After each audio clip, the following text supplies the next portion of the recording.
All right, we continue right here on Sports Radio 810 WHB. We're hanging out in Lake Tahoe, American Century Championship, presented by Green Light Dispensary, and getting a chance to talk to a man who's been out here for a number of years in the American Century Championship in Lake Tahoe, and certainly Chiefs fans familiar with this man. It's Derek Carr joining us here in the zone. Derek, how are you? I am doing great. How are you guys? We're doing just fine. You look good. You look good. You look ready to have a good round, have a good weekend here in Tahoe. Well, either way, I'm going to have fun. I know that. The golf is golf, as we all know that. But no, we've been working hard, man.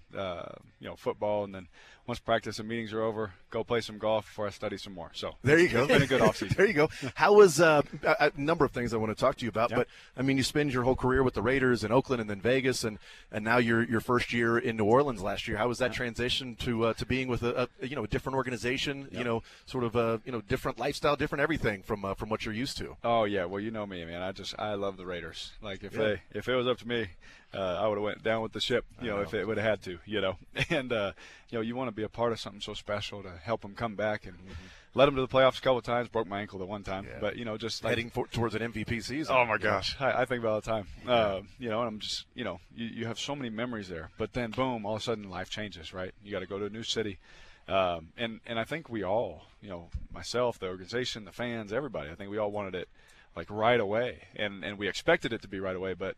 The realization is football takes a lot of reps, and it takes time, and it takes games, and it takes work. And, we didn't play our best until the last half of the year. But, to win 9 games, at that organization, we felt like we won too. We were miserable. We're in there winning 9, more than we lost, and we, it feels like we suck, And that's how, just my eyes were like, oh wow, like this is awesome. This is the place for me, because I've always been so hard on myself, and to see everybody else that same way was really cool. Visiting with Derek Carr, and 4-time Pro Bowler, hanging out with us here, and a guy who, what's fascinating about your story is, I don't know how many people go from being the little brother to then the older brother being referred to as your brother. Like you were David's little brother, and now David is your older brother. I mean, how's that around Thanksgiving? Oh, it's been awesome. Because like the way our family is, I think people can see it. Like we just all are each other's biggest fan. Whatever we're doing. Like I was my brother's biggest supporter when he was playing. Like I wanted him to have and do everything, and he should have won the Heisman and all this kind of stuff. And now he's the same way for me. And I think it's just a cool dynamic, because once I'm done, it's like, all right, which one of the kids is playing, because now they're the man, That's cool. That's just how our family is. We just support each other. It's been awesome. But I remember, I'll never forget like the first time when someone called him Derek, and I was like, finally, finally, it finally happened. I was going to say, how many people call you David and him Derek, and back and forth? I mean, my mom still gets all 3 of us wrong. I was like, that's your fault for naming us all with D's. You had the opportunity. Yeah, and our dog was Doc, from Doc Holliday from Tombstone. Oh, and so I was like, a great character. Yeah, absolutely. So many of us kids got called Doc too. We're like, where'd that come from? That's great. Yeah. How is it when we talk about like moving from Oakland to Las Vegas and then to New Orleans? You mentioned your family and all that, like your wife, your kids. We were talking about yesterday or Tuesday on the show. We have former Royal on the show, and we were talking about how the Royals this year sort of built some players in the offseason, and one of the players named Seth Lugo, who's been awesome this year. His wife didn't want to sign with the Royals because it's a bunch of early 20-year-old guys, and she was like, we're going to be the only people with kids. I hadn't given much thought to the family part of signing with a team. What's that like? You go from Oakland to Vegas, it's still the same organization, but you're moving a new city, and then you go from Vegas to New Orleans. How's that sort of the family dynamic that goes on behind the scenes? That we talk about it from a football and sports perspective, but so much more that goes on while you're trying to win games and they're trying to get used to a new city. I would say like the dynamic from Oakland to Vegas, and it was during like a pandemic, so like everything was weird. Like everything, we're like, what the heck is going on right now? Can we go outside? Can't we? Everything was nuts. But that one was actually easier, even though the pandemic, because at least the same team. We knew the same people. My wife had the same friends, all that kind of stuff. You still got to find a church, still got to find a school, you still got to do all that kind of stuff.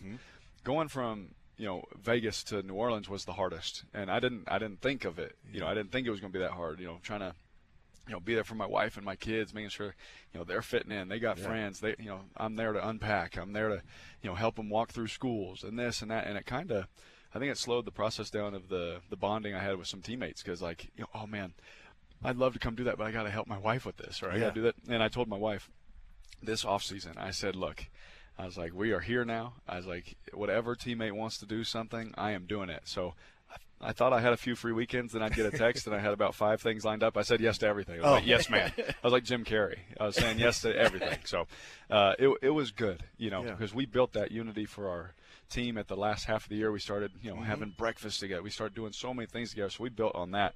But that dynamic of going to a new city really matters. Like I asked my wife at the end when I was kind of ready to make my decision between a few teams, and there was about 3 or 4 teams I was deciding.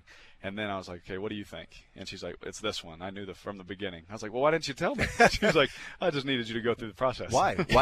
Why did she know from the beginning it was New Orleans? She knew when she talked to Miss Benson. Oh, okay. When she met Mrs. Benson, she was like, this is one of the most not just special owners. It's one of the most special people she's ever met. Like, Miss Benson, like, she would have us over at the house. She ended up having us over at the house, bought our kids presents, and it's like she treats our kids like they're her own. And it's every time we come in after a game, win or lose, preseason, regular season play, it don't matter. Like, she hugs every player, hugs every coach, and says, "Thank you so much for today. Wow. Thanks for what you did." And you're like, wow, just like we just got beat, by 20, but appreciate it. Thank you. But the did respect, you watch the game? Yeah, right. Yeah, but her just like love for her. Yeah.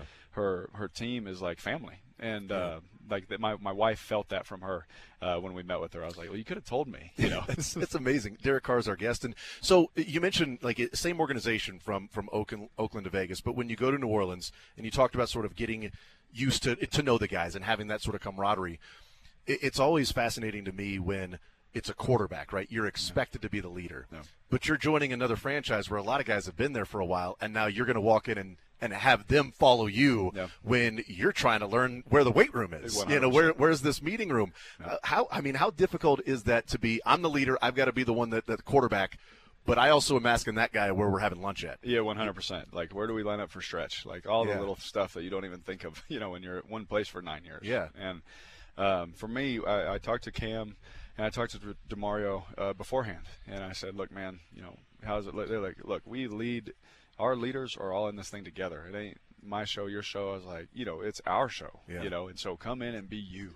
And so they really gave me the freedom to just come in and be me, and the hard thing for me was, I knew it was going to be difficult because they were just making that transition at that position was, Jameis being there, like he was their starter, he's like their guy. And like, I know if I was in that situation, someone comes in the room, like my guys aren't just going to turn, right. Like we're welcoming and we're loving, but it's still like, that's my guy, Right.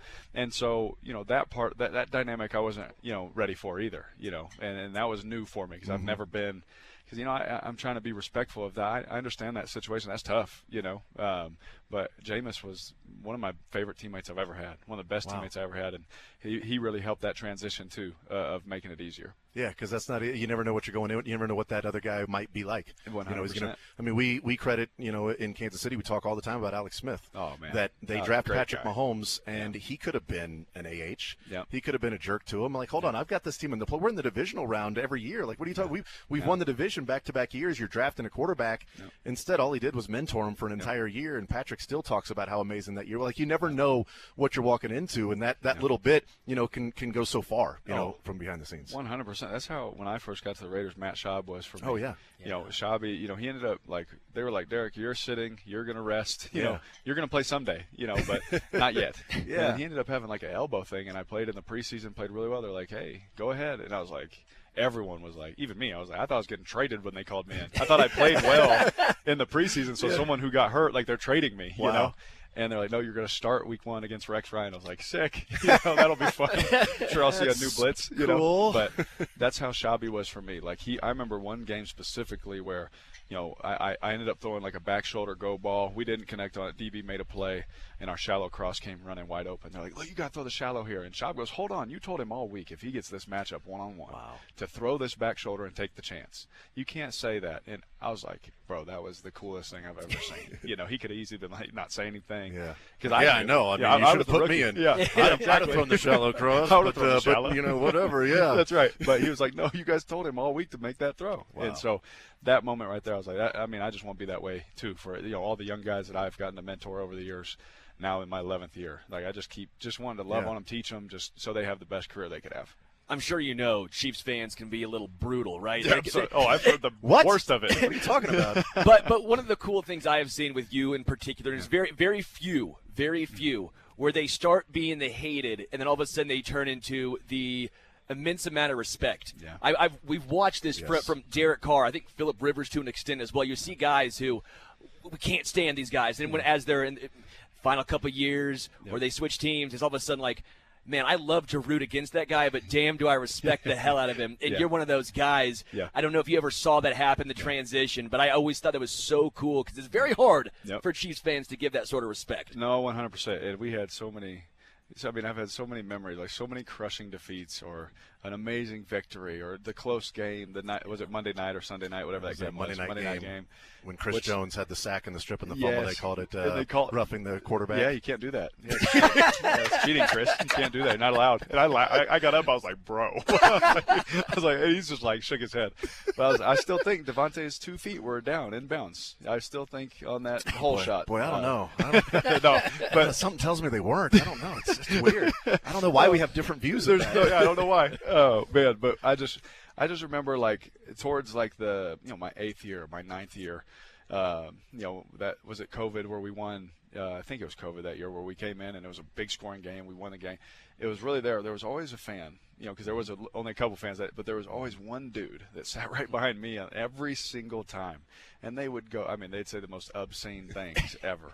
And then one time, I remember I threw like my 3rd touchdown of the game, and I came jogging off. And he looks at me and he just gave me a thumbs up. It's like we've done this back and forth. That was 2019. It was the first Chiefs game my son ever went to. So no. Thank you. Thank you for that. I told him he's never allowed back.